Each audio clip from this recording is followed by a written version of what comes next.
नायक नहीं, खलनायक हूं मैं। आज तू बच गया क्योंकि मेरी इबादत का वक्त हो गया है, लेकिन तकदीर बार बार तेरा साथ नहीं देगी।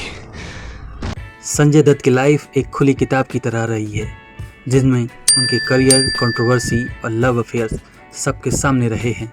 ये रोग पुराना है, जरा देर लगे। संजय दत्त का जीवन विवादों से भरा रहा है। आप लोगों ने मुझे इतना मारा, मेरी नींदें हराम कर दी आप लोगों ने। तो मैंने सोचा कि आप लोगों की नींदें कैसे हराम करूं। 1981 में अपने पिता सुनील दत्त की फिल्म रॉकी से अपनी शानदार शुरुआत करने के बाद उनके लिए आगे का रास्ता खुलता गया।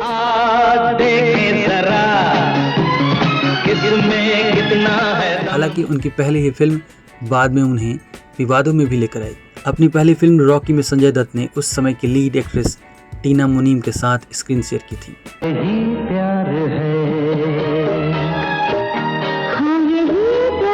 असल जिंदगी में दोनों एक्ट्रेस के बीच प्यार की चिंगारी फूटने में ज़्यादा समय नहीं लगा और जल्द ही वो दोनों एक दूसरे को डेट करने लगे।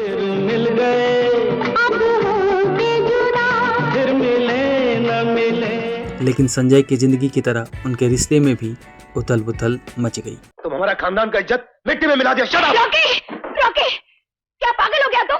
अपने बेटे को मार डालेंगा? हाँ, मार डालेगा इसको पैदा नहीं होना था, पैदा होते साथ मर जाता, कोई बंदा नहीं था। तुम आदमी है कि जंगली जानवर? संजय दत्त की biography Sanjay Dutt the untold story of Bollywood's bad boy में इस बात का जिक्र है। अपनी किताब में संजय दत्त ने अपने जीवन से जुड़े कई किस्से शेयर किए हैं। इन्हीं में से एक टीना मुनीम के साथ उनके रिश्ते के बारे में भी है।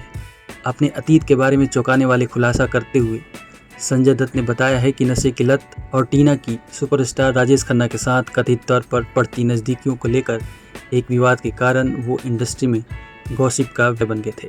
उदाहरण के लिए टीना के साथ मेरे रिश्ते को हिले पूरी दुनिया जानती थी कि वो सबके साथ खिलवाड़ कर रही थी, मुझे बेवकूफ़ बना रही थी, लेकिन मैंने एक अंधे व्यक्ति की तरह व्यवहार किया और पूरी तरह से उसका बचाव किया। बेशक इसके अंत में जब हमारा रिश्ता ख़त्म हो गया और राजेश के साथ उनका अफेयर या जो कुछ भी था वो सबके सामने आ गया, तो मुझे लगा कि मैं मूर्ख हूँ।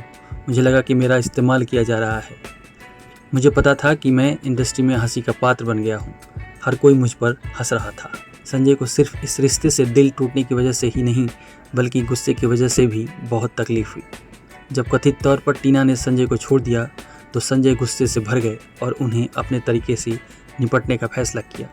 वो राजेश खन्ना को सबके सामने सबक सिखाने के लिए गुस्से में आकर वो महबूब स्टूडियो चले गए, जहां राजेश खन्ना शूटिंग कर रहे थे। इसके बारे में बताते हुए संजय दत्त ने लिखा, ये घटना टीना के मुझे छोड़कर चले जाने के तुरंत बाद हुई थी। मुझे नहीं पता था कि उस दिन मुझ में क्या चल रहा था, लेकिन मैं गुस्से से भर गया था। मैं ये बर्दाश्त नहीं कर सकता था कि कोई मुझे छोड़कर चला गया हो, इसलिए गुस्से में मैंने राजेश से बदला लेने की कसम खा ली थी।